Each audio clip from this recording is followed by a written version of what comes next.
அன்பு தமிழ் நெஞ்சங்களுக்கு வணக்கம். நான் உங்கள் மீனாட்சி சுந்தரம். நான் இப்பொழுது வாசிக்கப் போகும் கதை மேலாண்மை பொன்னுச்சாமி அவர்கள் எழுதிய கிறுக்கு என்கிற சிறுகதை. இப்பொழுது சிறுகதைக்குள் போகலாம்.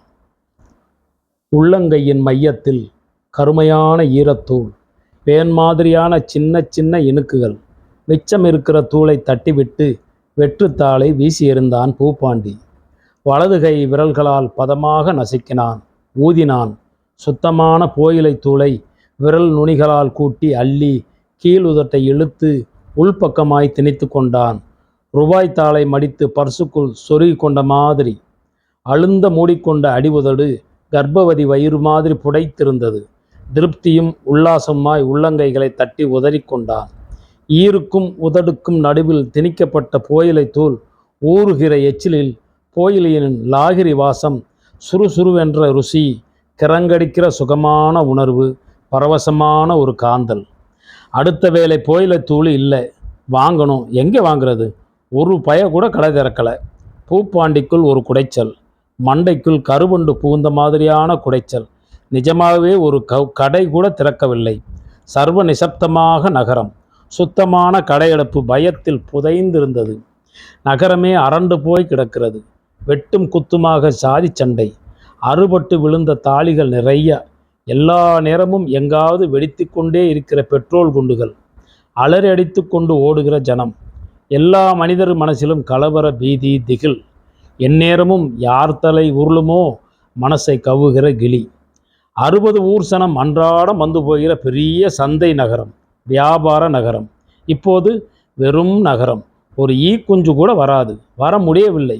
வெறிச்சோடி போன மயான நகரம். வாகனங்களின் சத்தமே இல்லை, வாழ்க்கையின் இரைச்சலே இல்லை. காவல்துறை வேன்கள் மட்டுமே ரவுண்ட் அடிக்கின்றன.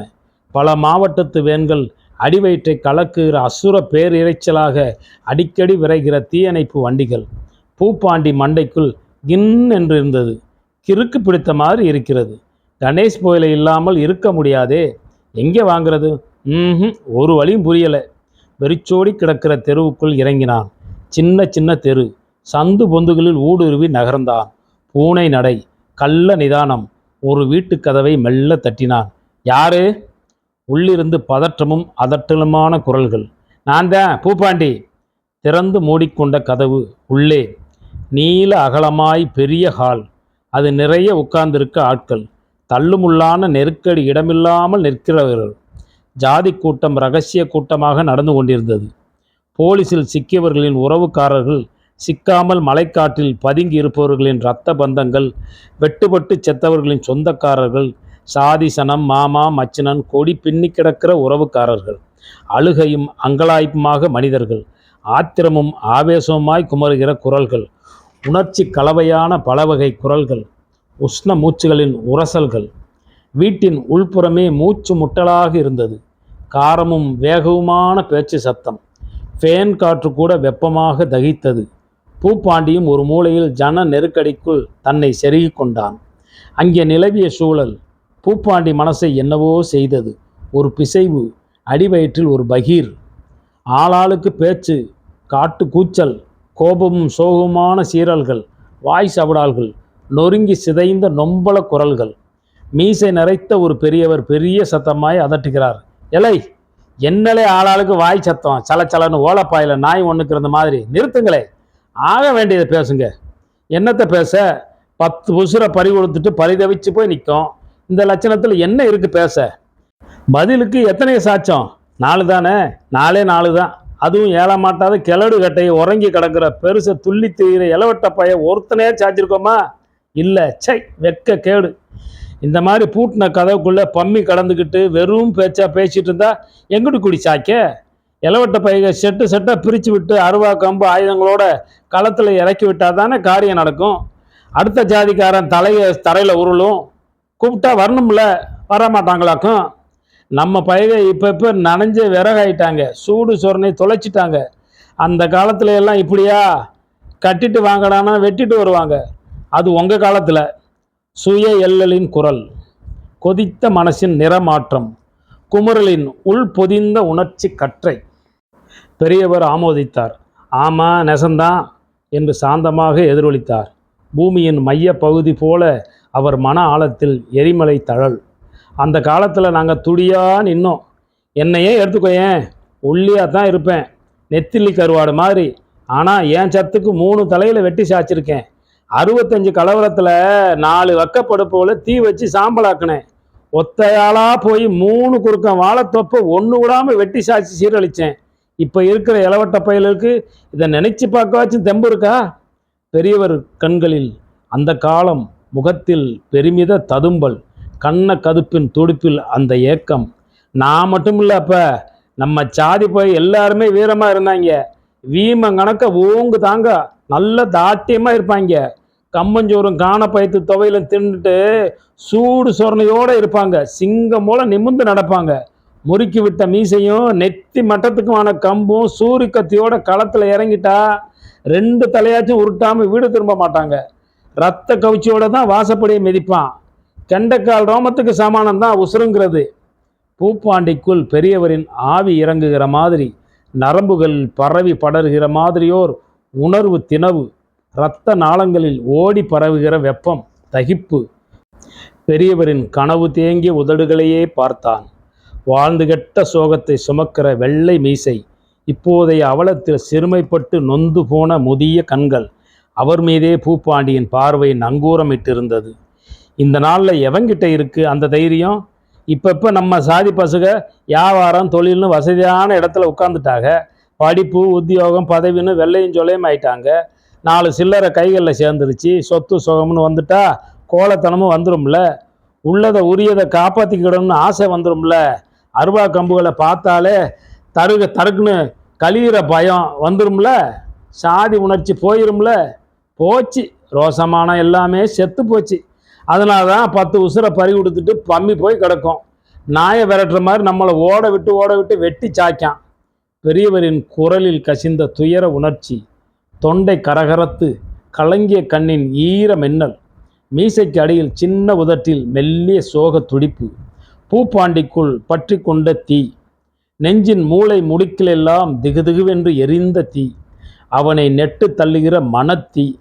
ஏதாச்சும் செய், என்னமாச்சும் செய், எவனையாச்சும் ஒருத்தனை போட்டு தள்ளு, குத்தி மல்லாத்து என்று அவனுள் உந்தி தள்ளுகிற உணர்வு தீ. உணர்வை வெறியாக நிறமாட்டுகிற இரத்த தீ. அடைத்த ஜன்னல்கள், டியூப்லைட்டின் வெள்ளை வெளிச்சம், வந்து போகாத காற்றின் இறுக்கம், சாதிசனம் விட்ட உணர்வு பெருமூச்சுகள், கொதிக்கும் மனக்கண்ணீராக அரையெங்கும் பரவி தகிக்கிற வெக்கை. சரி பழசையே எம்புட்டு நேரத்துக்கு மென்னுக்கிட்டு இருக்க போறீங்க? ஆகிற ஜோலியை பாருங்க. பொறுமை சிதைந்த உணர்வின் குரல். என்ன ஜோலி? இன்னின்னார் ஒரு செட்டுன்னு 2 இளவட்ட செட்டுகளை பிரித்து விடுங்க.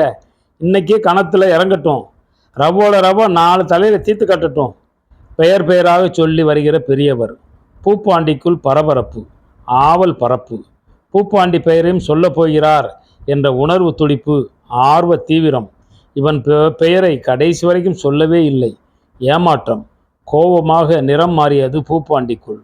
பூப்பாண்டினா ஆம்பளை இல்லையா? இளவட்டம் இல்லையா? செட்டில் சேர்த்து விட்டு இறக்கி விடுற அளவுக்கு இவனை பொருட்படுத்தலையா? பொண்ணை பையன் நினச்சிட்டாங்களா? அவனுக்குள் பொத்து கொண்டு பீரிட்ட ரோஸ் அக்னி. புறக்கணிக்கப்பட்ட அவமானத்தில் கொதித்து போன மனசின் நினைவு தீ. அரவமில்லாமல் எழுந்தான். ஆட்களை மிதித்து விடாமல் நிதான எச்சரிக்கையோடு தாண்டி வந்தான். உடைபடாத திராவக பல்பாக அபாய நிலையில் அவன் மனசு. கதவை திறந்தான். யாரடாது? பூப்பாண்டியா? எங்கடா போற? கழுத்தை மட்டும் வெளியே நீட்டி எச்சிலை துப்பினான். காந்தலான கார எச்சில். வாயின் உட்பகுதி முழுவதும் ஒரு நமைச்சல், சுகமான நமைச்சல். மீண்டும் பெரியவரின் அதட்டல். காதல் உழுதா? எங்கடா போற? சும்மாதான்.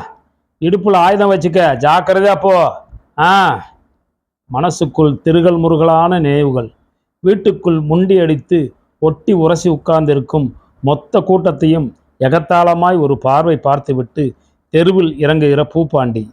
அவனுள் ஒரு வன்மம், கத்தி தீட்டப்பட்ட கூர்மையான வன்ம வெறி. பூப்பாண்டினா குலைச்சிக்கிட்டே திரிகிற நாய் இல்லை, கடிச்சு கொதற நாய்ங்கிறது நாளைக்கு தெரியும் பாருங்க. அவனுள் ஜுவாலை சுடர்கள், தீ நாக்குகளின் அலைவுகள். இறை தேடி திரியும் ஓநாயின் தீ நாக்கு, வெறிச்சோடி கிடக்கிற தெரு, ஜனசந்தடியின் உயிர்ப்பற்ற சவச்சாலை, காவல்துறை வேன்களின் உலாவல் மட்டும், காவலர்கள் பூட்ஸின் நெருக் நெருக், அச்சுறுத்தலான நெருக் நெருக், தூக்கி மாட்டிய துப்பாக்கிகளின் பயமுறுத்தல், கிளியூட்டுகிற அசுர தோற்றம். பயப்படாமல் வன்மத்துடன் பூப்பாண்டி குறுகல் குறுகலான சந்துகளில் ஊடுருவி நழுவினான். ஜன்னல் கதவுகள் கூட சாத்தப்பட்டு கிடந்தன. சந்துகளில் கூட தன் நகங்களை பதித்திருந்த கலவர பயம். அடி உதடு நமனமத்தது. மனசுக்குள் வெறுமையான பசி உணர்வு. மண்டைக்குள் குடைச்சல் எடுக்கிற ஒரு தாகம். கணேஷ் போயில இருந்தா நல்லது. கொஞ்சம் நசுக்கி உள்ளே திணிச்சா சுறுசுறுப்பாக இருக்கும். கண்ணுக்குள்ளேயே சுற்றும் ஈயை போல அச்சலாத்தியான மன நச்சரிப்பு. அதை தள்ளினான் தூர. சை நாயே, ஒரு புத்தியோடு இரு, இறை மேலேயே கண்ணை வை. அவனே அதட்டி கொண்டான். அவன் மனசில் அலைவு, இறை தேடுகிறதாக அலைவு, தாக தவிப்பு, தீவிர யோசிப்பு. அந்த பயலை போட்டு தள்ளிட வேண்டியதுதான். மில் வேலை செய்கிற இளவட்ட பயல், துடியான பயல், தராதரம் பார்க்காமல் எல்லோரையும் தடாலடியாக பேசி எகிறுவான். பஸ்ஸில் ஏறினால் ஏக சலம்பல். கொஞ்சம் லட்சணமான பெண்கள் ஸ்டாண்டிங்கில் வந்தால் அங்கு தான் போய் ஒட்டி கொண்டு உரசி கொண்டு நிற்பான். அலட்டல் பண்ணுவான். பார்த்தாலே நமக்கு பற்றி கொண்டு வரும். சகிக்கவே முடியாது. அந்த நாயை போட்டு தள்ளிட வேண்டியது தான். நாளை அஞ்சாக்கி நம்ம சாதி மானத்தையும் காப்பாற்றிடலாம். ஒரு நாய் பயலையும் ஓச்சிடலாம். குறி கிடைத்து விட்ட குசியில் கும்மாளம் போடுகிற வன்மம், சுறுசுறுவென்று அலைந்த நினைவு, இறை கிடத்த வேகத்தில், பாய்ச்சலுக்கு திட்டம் போடுகிற பரபரப்பில் மனசு மூர்க்கமாகி போன உணர்வு, உசிப்பி விடப்பட்டு சூடும் போடப்பட்ட ஒரு வேங்கையின் வெறி, தன் உயிர் முழுவதையும் கண்ணில் குவித்து அந்த கட்டட மறைவின் இருட்டில் பதுங்கியிருந்தான் பூப்பாண்டி. மில்லில் நைட் ஷிஃப்ட் முடிந்து இந்த தார்ச்சாலையில்தான் தொழிலாளர்கள் வருவார்கள். நடந்தும் சைக்கிளுமாய் பேசிக்கொண்டே வருவார்கள். சலசலவென்று மஞ்சள் நதியாக படுத்து கிடக்கிற தார்ச்சாலை. சோடியம் விளக்கு வெளிச்சத்தில் அதில் வடிவங்களாக நகர்வார்கள். அதில் அவன் மட்டும் சாலையிலிருந்து விலகி சந்துக்குள் நுழைவான். இருட்டுச் சந்து, கலவர நேரம், ஆளரவமற்ற குறுகலான சந்து, நல்ல தருணம், வேட்டைக்கான சமயம், உயிர் வேட்டைக்கு உரிய கணம். ஓடிப்போய் பின்பக்கமாய் தழுவி இடது கையால் கழுத்தை சுற்றி ஒரு கவ்வி இறுக்கிய வேகத்தில் வலதுகை சூரிக்கத்தியால் ஓங்கி ஒரு சொருகு உருவி கொண்டு சதக் சதக்கென்று 2 குத்து. விம்மி விடைக்கிற திரேகம் உயிர் சுடர் அணைந்து துவண்டு சரிந்து, கையெல்லாம் இரத்த வெதுவெதுப்பின் நசநசப்பு, உயிரின் இறுதி ஈரம். அம்புட்டுத்தான், 4-5 விடும். விட்டது. உயிரை கையில் பிடித்து கொண்டு ஓடி வந்தான். வெறிவேக ஓட்டம். சின்ன சின்ன சந்துகளில் சுண்டலியாக ஓடி வந்தான். மனசுக்குள் பெருமிதம், காரியம் முடிந்த சந்தோஷம், ஒருத்தனை ஓர் இளவட்டத்தை போட்டு தள்ளிட்ட உல்லாசம். இரத்தத்தில் நனைந்த ஈர சொதசொதப்பான துணிமணி எல்லாவற்றையும் கலற்றி மூளையில் போட்டுவிட்டு குளித்தான். மாற்று உடையில் புகுந்த வேகத்தில் இரத்த ஈர துணியில் சீமை தண்ணீரை ஊற்றி தீக்குச்சியை உரசி போட்டான். சாம்பலாயிற்று. சந்தோஷமாய் படுத்தான். உறக்கமே வரவில்லை. மனசின் ததும்பல், பெருமித பூரிப்பு. நாளைக்கு எல்லோரும் இவனது செயலை பற்றித்தான் பேசுவார்கள். ஊர் முழுக்க நாளிதழ்கள் கூட நாளைக்கு இந்த செயல்தான். மேலும் ஒரு கொலை, பரவும் கலவரம், கொட்டை எழுத்தில் செய்திகள். நினைக்க நினைக்க மனசு கிடந்து கூத்தாடியது, கும்மாளம் போட்டது. மறுநாள் தெருமுழுக்க ஒரே பேச்சு, கிளியும் திகிலுமான பேச்சு. ராத்திரிலேயும் ஒரு கொலை விழுந்துருச்சு. எங்கன?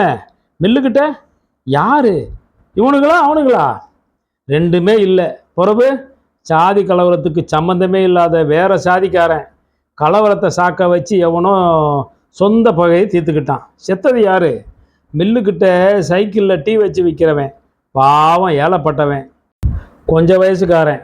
எவனோ போட்டு மல்லாத்திட்டான். அட கொடுமையே! பூப்பாண்டிக்குள் கத்தி சொருகின மாதிரி இருந்தது. வேறு சாதிக்காரனா? அதிர்ச்சியில் வெலவெலத்து போனான்.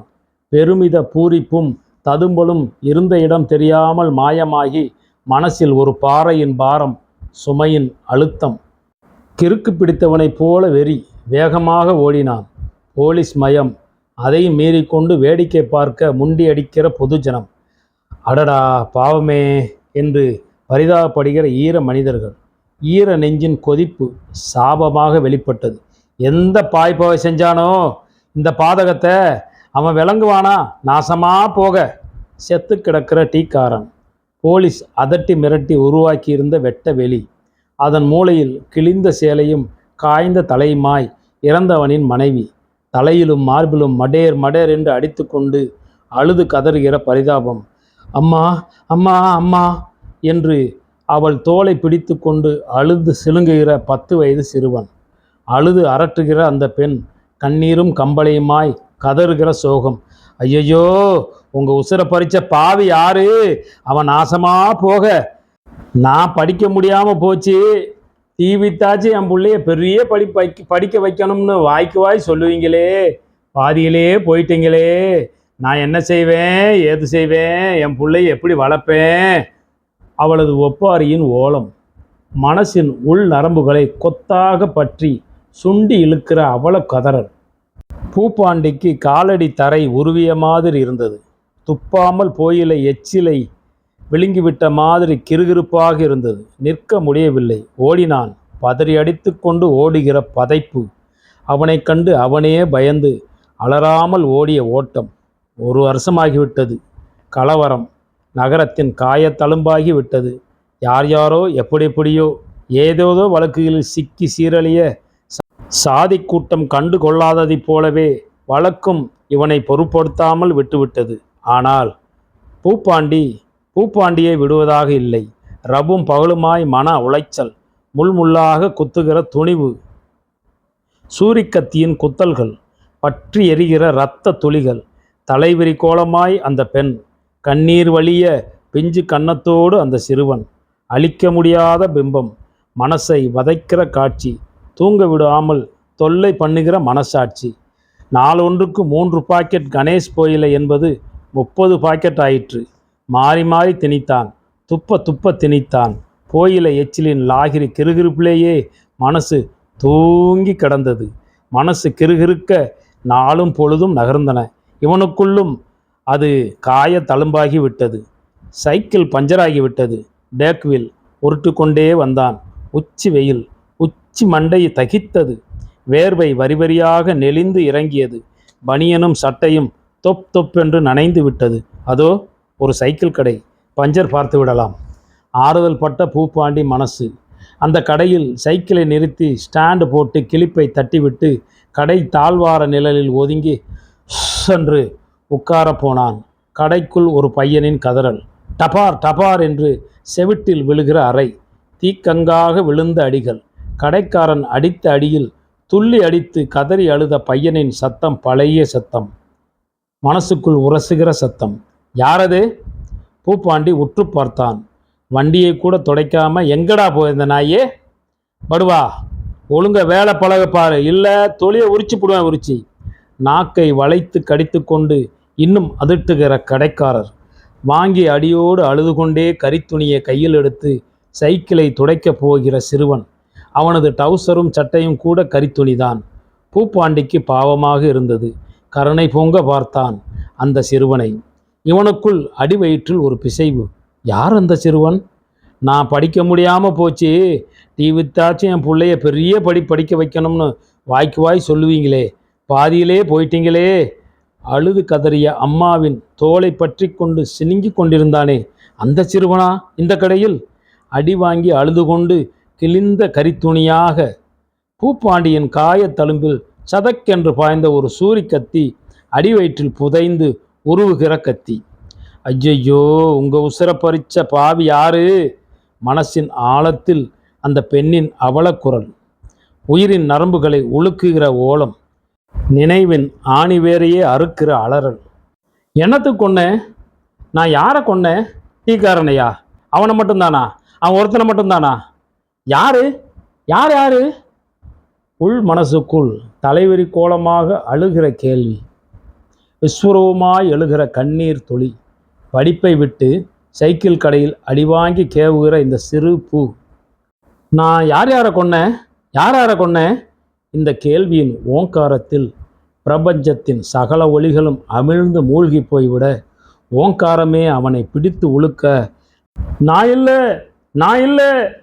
இல்லை என்று பீதியும் கிளியுமாக கதறிக்கொண்டே தெருவில் கதிகலங்க ஓடினான் பூப்பாண்டி. ஒரே சொல்லையே மாறி மாறி உச்சரித்தான். ரவும் பகலும், உறங்கும் போதும் விழித்திருக்கும் போதும், செத்து மடிகிற வரை அவன் உச்சரித்து கொண்டிருந்த ஒரே சொல் அதுதான், நான் இல்லே, நான் இல்லே, நான் இல்லே. நன்றி, வணக்கம்.